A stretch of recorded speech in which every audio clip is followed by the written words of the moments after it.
Student, आज हम political science अध्याय 1 शीत युद्ध युग के अंतर्गत हम शीत युद्ध के बारे में अध्ययन करेंगे। तो बच्चों, जैसा कि आप जानते हैं कि युद्ध तो हमेशा युद्ध होता है। युद्ध क्या कहलाता है? जो कि हथियारों से लड़ा जाए, जिसमें शामिल होने वाले देश पूरी तरह से नष्ट हो जाते हैं या पूरी तरह से तबाह हो जाते हैं। क्योंकि युद्ध हमेशा कैसा होता है? युद्ध की प्रवृत्ति हमेशा विध्वंसक होती है। ठीक है, युद्ध कभी भी शांति या सौहार्द की भावना के लिए नहीं लड़ा जाता। ठीक है, युद्ध कब किया जाता है? जब एक देश दूसरे देश से पूरी तरह से असंतुष्ट हो जाता है, उसकी गतिविधियों से नाराज रहता है, या एक युद्ध को महसूस होता है कि वह उसके लिए घातक है या अन्य राष्ट्रों के लिए वह देश घातक है, तब आमने सामने जो शक्तियां आ जाती हैं हथियारों के साथ में, यानी सैनिक शक्ति के साथ में, जब आमने सामने दो देश या दो से अधिक देश भी आ जाते हैं, तब बच्चों को परिस्थिति कहलाती है युद्ध की। और युद्ध हमेशा परमाणु हथियारों से या अन्य हथियारों के द्वारा लड़ा जाता है, जो कि बिल्कुल मानव जाति के लिए बहुत ही विध्वंसकारी होता है हर तरह से। इसमें शामिल होने वाले देश को मानहानि होती है, मानव की क्षति होती है, धन की हानि होती है, और आगे की उसके विकास कई सालों के लिए शीत युद्ध में या कोई भी युद्ध है जो परमाणु युद्ध है या हथियारों से लड़ा गया युद्ध है, तो मानव या देश पूरी तरह से कैसा हो जाता है? बिल्कुल उसकी स्थिति चिंतनीय हो जाती है। ठीक है, तो यहाँ हम शीत युद्ध का अभी मतलब समझेंगे।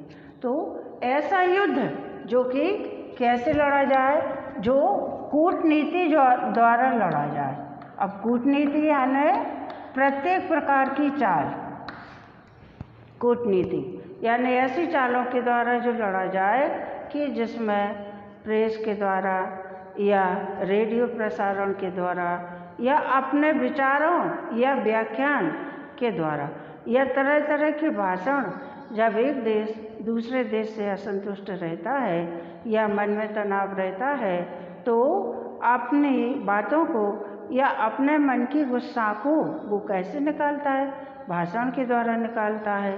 ठीक है, तो प्रचार के द्वारा, भाषण के द्वारा, या प्रेस विज्ञप्ति के द्वारा, या रेडियो यानी संचार साधन के द्वारा, या तो वो संचार साधनों के द्वारा, या फिर अंतर्राष्ट्रीय मंच होता है जिसमें एक राष्ट्र दूसरे राष्ट्र के लिए कोई संदेश देता है, या फिर ऐसी बातें जो राष्ट्र के प्रमुख द्वारा संकट के समय या अन्य किसी परिस्थिति में बोली जाती हैं, जिसको कि सभी राष्ट्र सुनते हैं या जिसको सभी राष्ट्रों के सामने जो प्रकट होती है, तो उसको अंतर्राष्ट्रीय मंच बोला जाता है।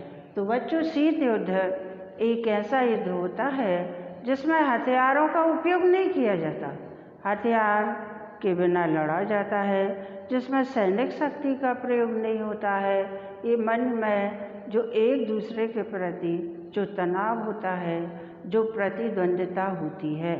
ठीक है, प्रतिद्वंद्विता यानी होड़, आगे बढ़ने की होड़, या सामने वाले को पीछे करने की जो भावना होती है, तो बच्चों उसको प्रतिद्वंद्विता कहा जाता है। तो शीत युद्ध एक ऐसा युद्ध है जो कि बिना हथियारों के लड़ा जाता है, और इसमें तरह तरह की चालों के द्वारा सामने वाले देश को पीछा करने की, उसको पीछे करने की, या सामने वाले देश की भावनाओं पर अंकुश लगाने का प्रयास इसमें किया जाता है। ठीक है बच्चों, तो शीत युद्ध कैसा युद्ध होता है जिसमें हथियारों का उपयोग ना हो, और अपने गुस्से को प्रेस के द्वारा, भाषण के द्वारा, या रेडियो के द्वारा, या उसके खिलाफ प्रचार के द्वारा, या अंतर्राष्ट्रीय मंच के द्वारा अपनी बात, एक देश का प्रमुख दूसरे देश के प्रति अपने मन की गुस्सा को व्यक्त करता है। ठीक है, तो बच्चों शीत युद्ध उसे कहा जाता है। अब हम देख रहे हैं कि हमारे प्रमुख इतिहासकार हैं फ्लेमिंग, तो उन्होंने कहा था कि शीत युद्ध एक ऐसा युद्ध है जो कि रणभूमि में नहीं लड़ा जाता। शीत युद्ध एक ऐसा युद्ध है जो रणभूमि में नहीं लड़ा जाता, क्योंकि हथियारों का उपयोग तो इसमें होता नहीं है। रणभूमि में दो देश आमने सामने कब उतरते हैं? जब सैनिक हथियारों को लेके, सेना को लेके, परमाणु हथियारों से एक दूसरे पर आमने सामने हमला करते हैं ना, तो वो रणभूमि कहलाती है या युद्ध क्षेत्र कहलाता है। तो शीत युद्ध एक ऐसा युद्ध है जो कि युद्ध स्थल पर नहीं लड़ा जाता, यह मनुष्य के मस्तिष्क में चलता है और मस्तिष्क का मस्तिष्क से झगड़ा होता है। इसमें मस्तिष्क का मस्तिष्क से झगड़ा, यानी एक देश के व्यक्तियों के विचारों का दूसरे देश के व्यक्तियों के विचारों से झगड़ा होता है और दोनों देश के नेता या दोनों देश के प्रमुख अपनी अपनी बातों को या अपने अपने विचारों को भाषणों के द्वारा, रेडियो के द्वारा या प्रचार के द्वारा या प्रेस के द्वारा, ऐसे ही या फिर अन्य चालें भी इसमें हो सकती हैं। कूटनीति, तो कूटनीति का मतलब होता है कि तरह तरह के दांवपेच लगाना, ऐसे दांवपेच लगाना जिससे कि सामने वाले देश को प्रतिद्वंद्विता में हम आगे बढ़ने से रोक सकें। ठीक है, तो उसको कहा जाता है कूटनीति, यानी हर तरह के दांवपेच का उपयोग करना। तो बच्चों शीत युद्ध का मतलब होता है जो युद्ध भूमि में ना लड़ा जाके कहाँ लड़ा जाता है, जो कि मनुष्य के दिमागों से या मनुष्य के मस्तिष्क के द्वारा लड़ा जाता है। तो बच्चों क्या हुआ था कि द्वितीय विश्व युद्ध, ठीक है, द्वितीय विश्व युद्ध जब चल रहा था, इसका समय है बच्चों सन 1939 से लेके 1945 तक। द्वितीय विश्व युद्ध का समय था 1939 से लेके 1945 के बीच का समय, जबकि द्वितीय विश्व युद्ध चला था। तो इसमें देश की प्रमुख शक्तियों ने, यानी सभी देशों ने इसमें भाग लिया था और जो धुरी राष्ट्र थे, जापान है, जर्मनी है, स्पेन है, ठीक है, तो इनने क्या किया था द्वितीय विश्व युद्ध के समय कि अमेरिका, ठीक है, पश्चिम की जो महाशक्ति है यूरोप में, पश्चिम की महाशक्ति वो है अमेरिका। तो एक प्रमुख शक्ति थी विश्व में अमेरिका और दूसरी थी सोवियत रूस। सोवियत रूस पूर्व में थी। तो ये दोनों प्रमुख शक्तियाँ थी। लेकिन जब द्वितीय विश्व युद्ध चल रहा था तो उस समय क्या हुआ था कि इन दोनों शक्तियों में गठबंधन हो गया था। द्वितीय विश्व युद्ध के समय दोनों महाशक्तियाँ अपना आपसी भेदभाव भूली तो नहीं थी, मन में तो इनका एक परंपरागत एक दूसरे की विरोधी रही है। परंपरागत यानी शुरुआत से ही एक दूसरे की ये विरोधी रही है, प्रतिद्वंदी रही हैं। लेकिन द्वितीय विश्व युद्ध के समय जब ध्रुवीय राष्ट्रों ने हमला कर दिया था सोवियत संघ पर, तो जापान में जो नाजी शासन था, जापान में उस समय नाजी सरकार थी, तो नाजी सरकार ने जब 1942 के लगभग, ठीक है, 1941-42 के लगभग, जब सोवियत रूस में जापान की सेनाएं बहुत अंदर तक प्रवेश कर गई थी, उस समय क्या किया था कि अमेरिका ने और सोवियत रूस ने दोनों ने मैत्रीपूर्ण व्यवहार या मित्रता का परिचय दिया था। यानी दोनों ने एक दूसरे से मैत्री संबंध स्थापित कर लिए थे। तो उससे क्या हुआ था कि सोवियत रूस में जो जापान की नाजी सेना जो काफ़ी अंदर तक प्रवेश कर गई थी, तो अमेरिका के सहयोग से सोवियत रूस नाजी सेना को वापस करने में कामयाब हो गया था। तो ये परिस्थिति तो ऐसी कई बार आई द्वितीय विश्व युद्ध के चलते चलते, जबकि ऐसा लगा कि दोनों महाशक्तियाँ एक साथ हैं और कभी ऐसा लगता था कि दोनों आमने सामने हैं। ठीक है, ऐसे भी कई बार मौके आए जबकि सोवियत रूस ने पश्चिमी राष्ट्रों की तरफ अपना साम्यवादी विचारधारा का प्रभाव जमाने का प्रयास किया। तो बच्चों, जो सोवियत अमेरिका जो है पश्चिमी राष्ट्र या पश्चिमी महाशक्ति है, तो अमेरिका की जो विचारधारा है वो है पूंजीवादी। कौन सी विचारधारा है अमेरिका में?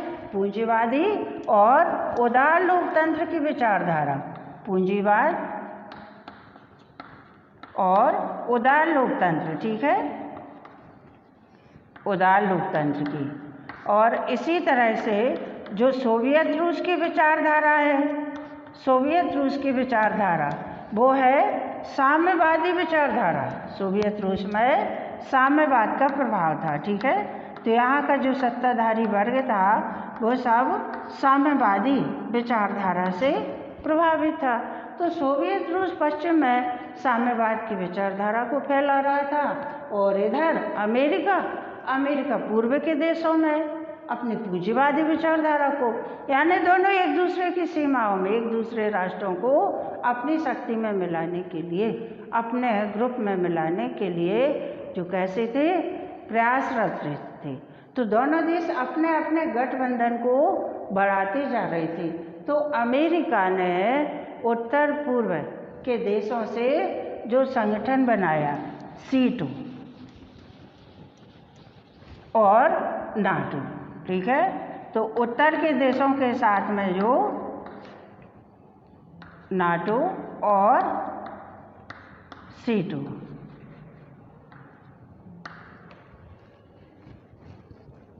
उत्तर और दक्षिण के देशों के साथ में इसने संगठन बनाया, दक्षिण पूर्व एशिया संगठन, और दूसरा संगठन इसने बनाया था मध्य पूर्व एशिया संगठन, मध्य पूर्व एशिया संगठन और उत्तर पूर्व एशिया संगठन। तो इस तरह से इसने पश्चिमी राष्ट्रों के साथ में इसने मैत्री करके NATO और C2 नामक गठबंधन बना लिए। अब इसके जवाबी कार्रवाई में, यानी क्या होता था कि एक देश अगर थोड़ा सा आगे बढ़ता था तो दूसरा देश उससे 4 कदम आगे बढ़ने का प्रयास करता था। जैसे एक देश ने इसने NATO और C2 नामक अपने सैनिक गठबंधनों की स्थापना की, इधर के जो राष्ट्र थे तो उन राष्ट्रों को अपनी तरफ शामिल करके, अब ये राष्ट्र शामिल कैसे हो गए? क्योंकि प्रत्येक छोटा राष्ट्र अपने बचाव के लिए किसी बड़ी महाशक्ति से गठबंधन करता है, और महाशक्ति बदले में क्या करती है? उसकी सुरक्षा करती है और अपने व्यापारिक संबंध उन देशों के साथ में बढ़ाती है, और ज़रूरत पड़ने पर उनकी सैनिक शक्तियों को अपने हित में उपयोग कर, मतलब दोनों देशों का इसमें लाभ होता है गठबंधन बनाने से। तो पश्चिम के जो राष्ट्र थे वो अमेरिका के साथ गठबंधन करके NATO और C2 नामक सैन्य गठबंधन इन्हें बना लिए, जबकि पूर्व के जो राष्ट्र थे साम्यवादी विचारधारा के, तो पूर्व के राष्ट्रों ने इसके प्रत्युत्तर में, यानी जवाबी कार्रवाई में वार्सा संधि संगठन, वार्सा नामक संधि संगठन की स्थापना करके पूर्व के देशों को अपने ग्रुप में शामिल कर लिया। तो इस तरह से अमेरिका और रूस दोनों में तनावपूर्ण वातावरण था, प्रतिद्वंदिता थी, लेकिन उसका एक खुल के आमना सामना नहीं कर रहे थे। बिना हथियारों के एक दूसरे को प्रतिद्वंदिता में पीछे छोड़ने के लिए दोनों अपने अपने तरीकों से प्रयास अपना रहे थे, ठीक है। अब शीत युद्ध की उत्पत्ति कैसे हुई, शीत युद्ध की शुरुआत कैसे हुई?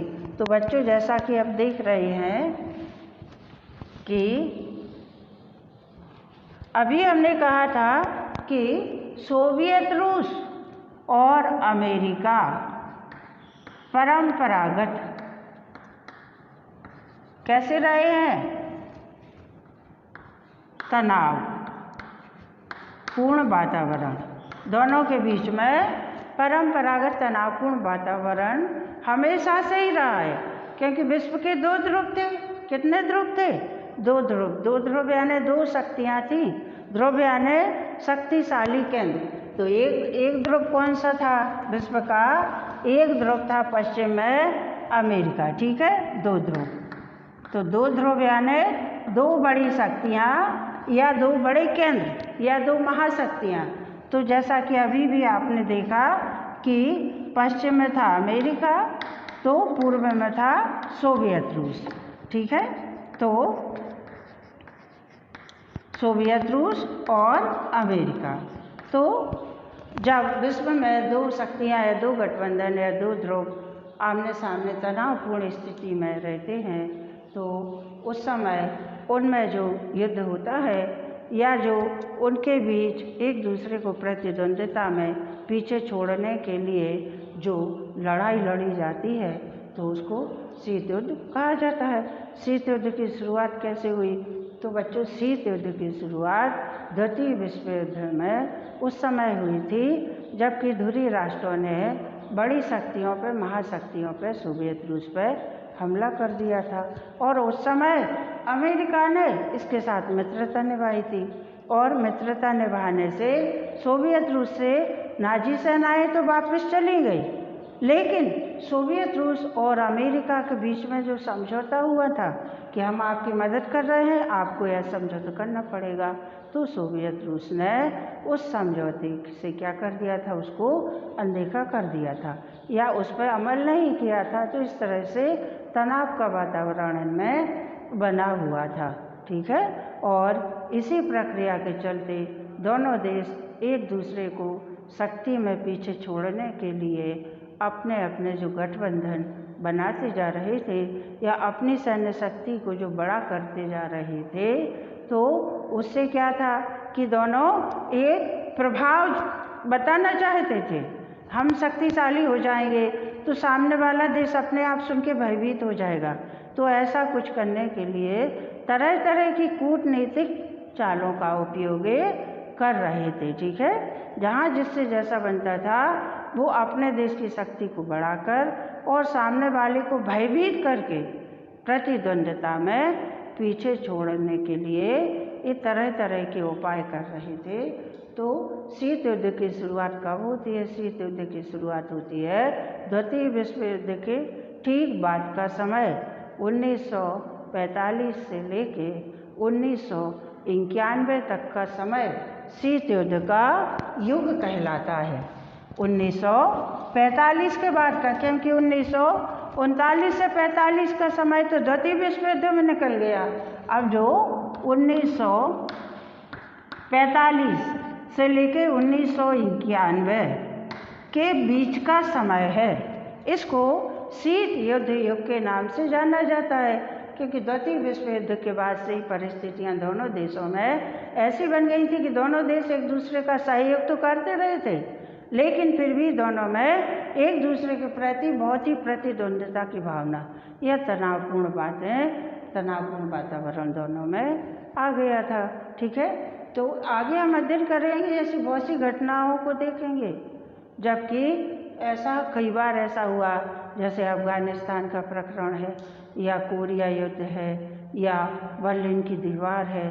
तो ऐसी बहुत सी बड़ी बड़ी घटनाएं हुई जब ये लगता था कि दोनों सेनाओं से मतलब सोवियत रूस की साम्यवादी सेना और यहाँ अमेरिका पूंजीवादी, तो कि दोनों की सेनाएं, सोवियत रूस और अमेरिका की सेनाएं युद्ध में आमने सामने आके एक दूसरे का मुकाबला करने के लिए हथियारों के साथ खड़ी हो जाएंगी, ठीक है। तो ऐसी बहुत सी घटनाएं हुई 1945 के बाद की, जिनका हम अध्ययन करेंगे। और शीत युद्ध का अंत कब माना जाता है? शीत युद्ध का अंत उस समय माना जाता है जबकि धीरे धीरे सोवियत राष्ट्र के, सोवियत संघ के जितने भी गणराज्य थे वो धीरे धीरे सोवियत संघ से अलग होते गए। सोवियत संघ के 15 गणराज्य थे, तो सभी गणराज्य धीरे धीरे सोवियत संघ से अलग होते गए। तो सोवियत संघ की शक्ति कैसी बढ़ती गई? जब परिवार के सदस्य एक एक करके पूरे परिवार से कम होते जाएं तो परिवार फिर इतना शक्तिशाली नहीं कहलाता ना। क्यों? क्योंकि मनुष्यों से, व्यक्तियों से या परिवार के सदस्यों से तो परिवार बड़ा या छोटा कहलाता है। तो मान लो कोई बहुत बड़ा परिवार है और उसके एक एक सदस्य धीरे धीरे निकलना चालू कर दें तो फिर वो परिवार शक्तिशाली नहीं रह जाएगा, ठीक है।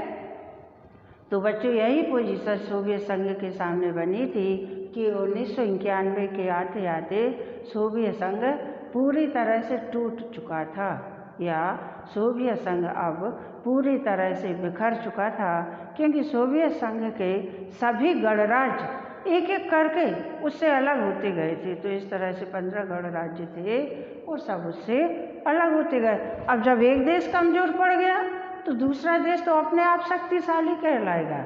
एक देश का कमज़ोर होना यानी एक स्वभाव था, दूसरा देश अपने आप से शक्तिशाली या मजबूत कहलाता है। तो बच्चों, द्वितीय विश्व युद्ध के बाद का जो समय है उस समय को शीत युद्ध के युग के नाम से उसको जाना जाता है। यानी इस समय हथियारों का उपयोग न करके महाशक्तियों ने एक दूसरे को विचारों के द्वारा, भाषण के द्वारा या प्रेस विज्ञप्ति के द्वारा या अन्य तरह की चालों के द्वारा, जैसे जासूसी करना ये भी शामिल था। एक देश की जासूसी करके दूसरे देश को खबर दे दी, या एक देश की जासूसी करके अपने देश में वही गठबंधन या वही शक्तियाँ बढ़ा ली। तो कूटनीति में हर तरह के दाव पेचों को आजमाकर एक देश दूसरे देश को प्रतिद्वंद्विता में अपने से पीछे करने के लिए कैसा था, प्रयासरत था। तो बच्चों, ये कहलाता है शीत युद्ध।